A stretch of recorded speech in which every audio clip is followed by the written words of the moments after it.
I, 30 male, work as a commercial architect, and up until recently, I thought my life was completely set. My fiancée, 28 female, who works in high-end retail management, and I had been together for 3 years and engaged for 6 months. We were planning our lives, merging our finances, and picking out venues. The trouble started when X, 29 male, decided to move back to our city. He was her college boyfriend, the guy who broke her heart years ago because he refused to commit to anything serious and wanted to play the field. Suddenly, X was everywhere in our lives. At first, it started small. He needed recommendations for decent apartments in the area. Then he needed advice on local gyms. Before I knew it, he needed someone to get coffee with because he was feeling incredibly isolated in a new city. Fiancée was more than happy to oblige him. Initially, she disguised these little meetups as casual networking or just helping an old friend get on his feet. But the frequency escalated fast. 2 afternoon coffees a week turned into late-night texting sessions while we were watching movies. Then came the weekend brunches where I was conveniently uninvited because X was going through a tough mental health time and needed a safe space to vent. I confronted her on a Thursday evening. I had just come home from a long day at the firm, and I found her sitting at the kitchen island. She was aggressively typing on her phone, grinning from ear to ear at the screen. I asked her directly why she was investing so much time and emotional energy into a guy who had notoriously treated her like disposable garbage in the past. Fiancée stopped typing. She put her phone face down on the marble counter, looked at me, and her expression was pure, unadulterated entitlement. There was no guilt in her eyes. There was no hesitation or fumbling for an excuse. "You are suffocating me with this jealousy," Fiancée said, her voice dripping with absolute condescension. "X is just a backup plan. You have the ring on my finger. You have the nice house. You have the secure job. He's just someone I know will always be there if things go wrong between us. Don't be insecure." I honestly couldn't believe what I was hearing. She actually said it out loud, in our kitchen, with a straight face. She openly admitted to keeping another human being on standby in case our impending marriage went south, and she fully expected me to applaud her for her brilliant pragmatism. I stared at her. The silence in the kitchen stretched out for what felt like an eternity. I didn't yell. I didn't throw anything or freak out. The sheer audacity of her statement entirely bypassed anger and settled into a cold, absolute clarity in my mind. "Smart thinking," I replied smoothly. Fiancée smiled, visibly relieved that her twisted logic had apparently pacified me. She picked her phone back up and immediately resumed texting him. "I'm glad you're finally being mature about this whole thing.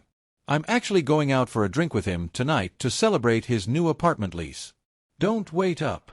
She grabbed her purse and walked out the front door. The exact moment the lock clicked shut, the engagement was over in my mind. But simply breaking up with her right then and there wasn't an option.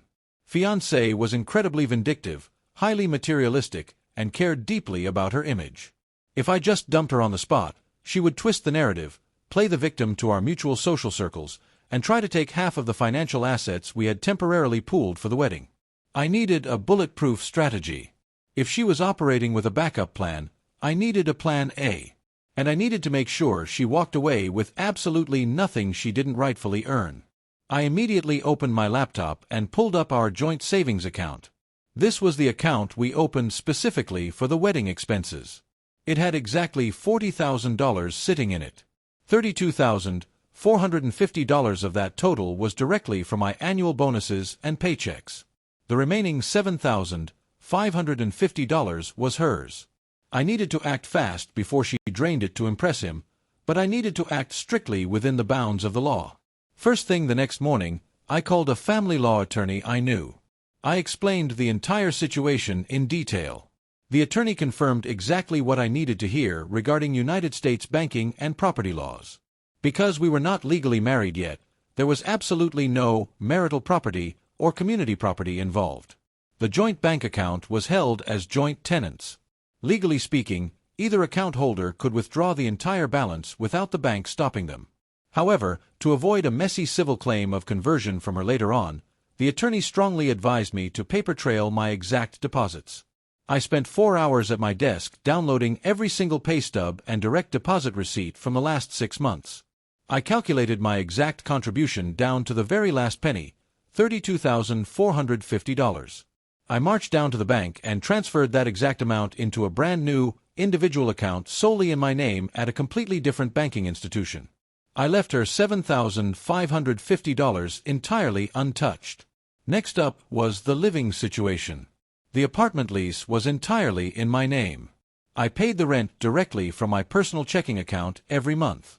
However, because she had lived there with me for over a year, she was legally considered a month-to-month tenant under our state laws, even without being formally on the lease agreement. I could not just pack her bags and change the locks. That would be considered an illegal self-help eviction, which would open me up to severe financial penalties and a civil lawsuit from her. So, I played it by the book.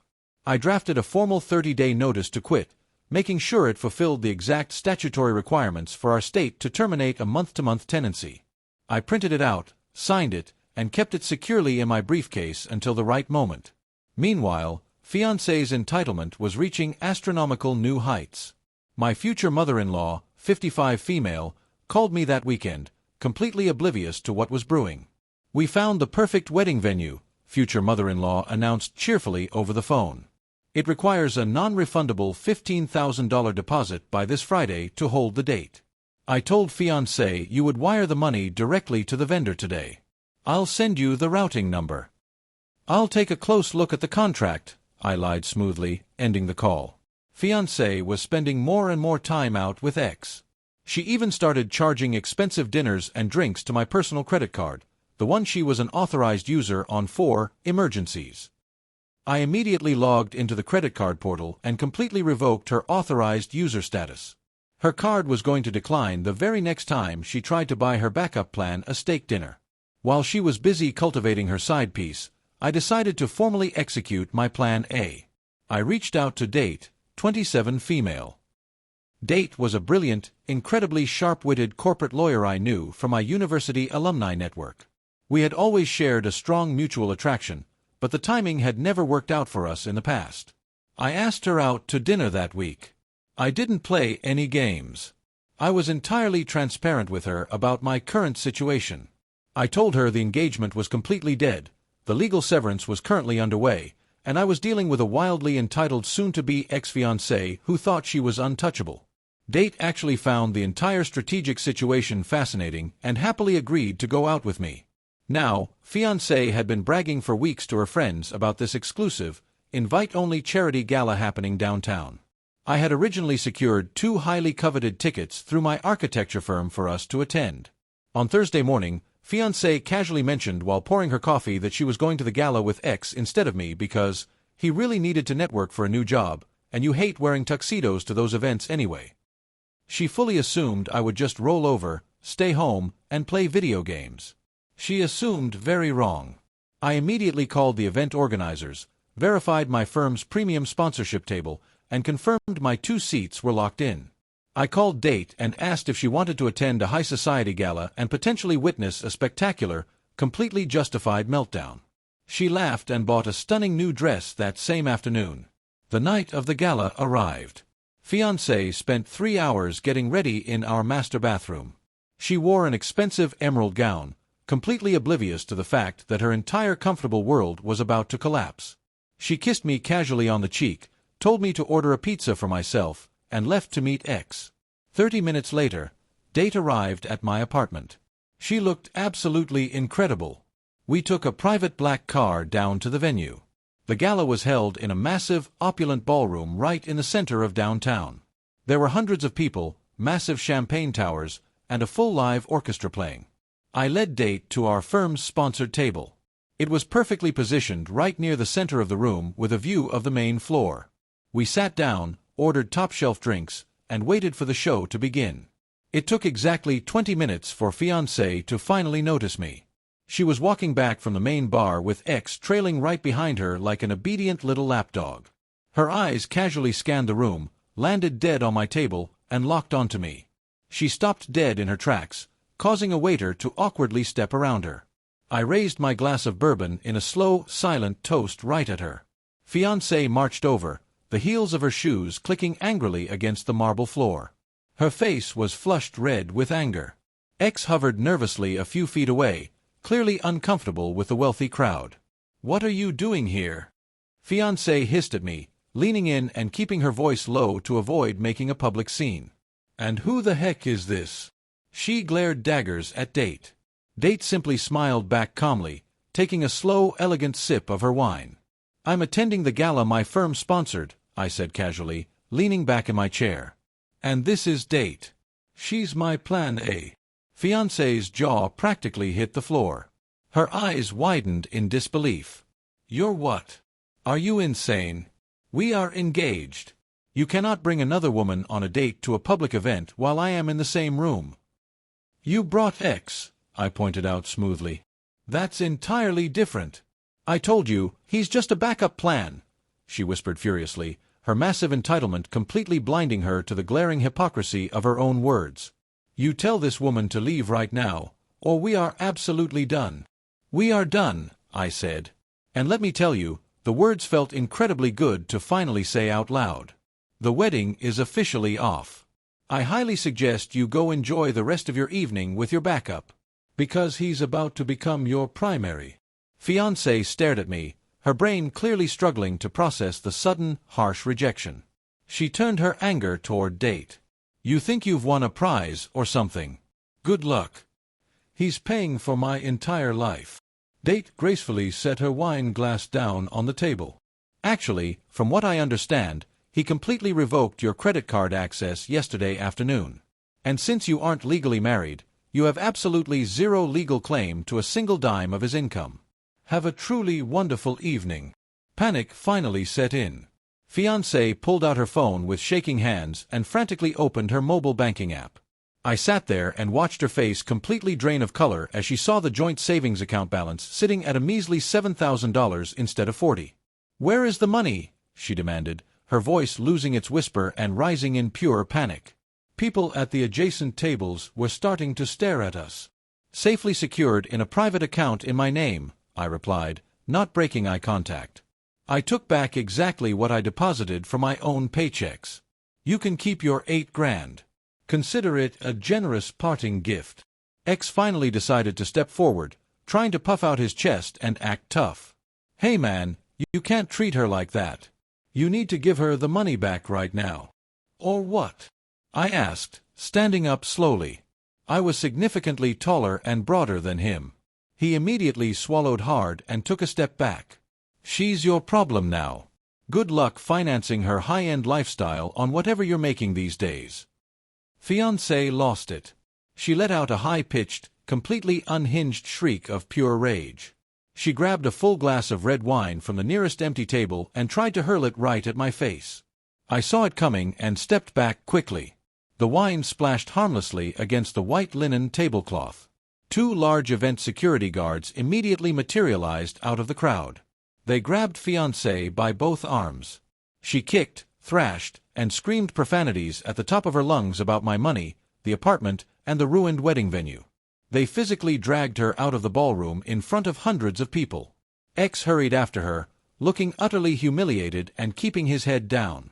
Date looked at me, raised her eyebrows in amusement, and signaled the waiter for another round of drinks. We ended up having a fantastic night. The legal fallout over the next month was rigorous, but my careful preparation paid off perfectly. Fiancée went back to my apartment that same night, intending to destroy my personal belongings in a fit of rage. Fortunately, I had installed a discreet indoor security camera in the living room months prior for general security purposes.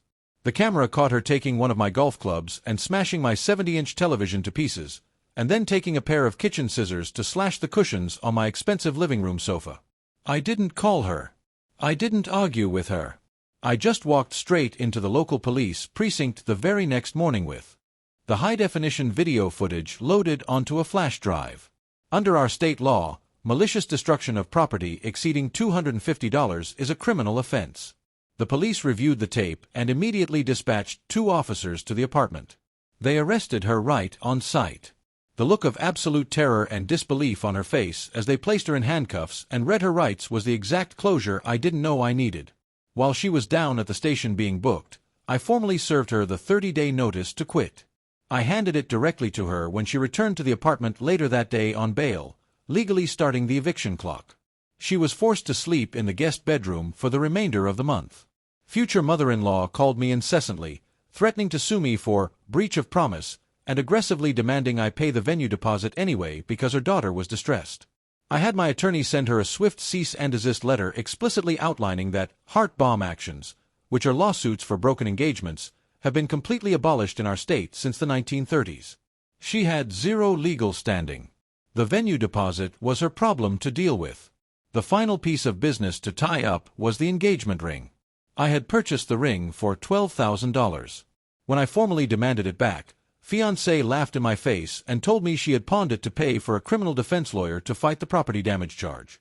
She thought she had totally outsmarted me and found a loophole. She was dead wrong. In my jurisdiction, an engagement ring is legally classified as a conditional gift. The explicit condition of the gift is the marriage actually taking place. Since the marriage did not occur, the condition was not met, and the ring legally belonged to the donor, which was me. It legally does not matter who called off the wedding or why. I filed a civil lawsuit against her in the county court for the tort of conversion, seeking the full appraised value of the ring. Fiancée, arrogant and deeply entitled to the bitter end, completely ignored the court summons. She honestly believed civil court was just a suggestion and that if she ignored it, it would go away. 30 days passed without her filing a formal answer with the court. My attorney immediately filed a motion for a default judgment, which the judge granted without hesitation.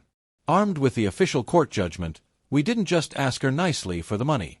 We went to the sheriff's office and obtained a writ of execution. We legally levied her personal bank account. The sheriff's department froze her funds entirely and forcibly transferred the $12,000 right back to me. She was officially evicted from my apartment on the 31st day. She had absolutely no choice but to move into a cramped, tiny studio apartment with X.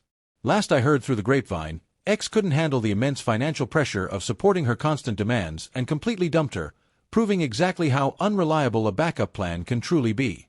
As for me, I am still happily dating Plan A. We are flying out to Paris together next month.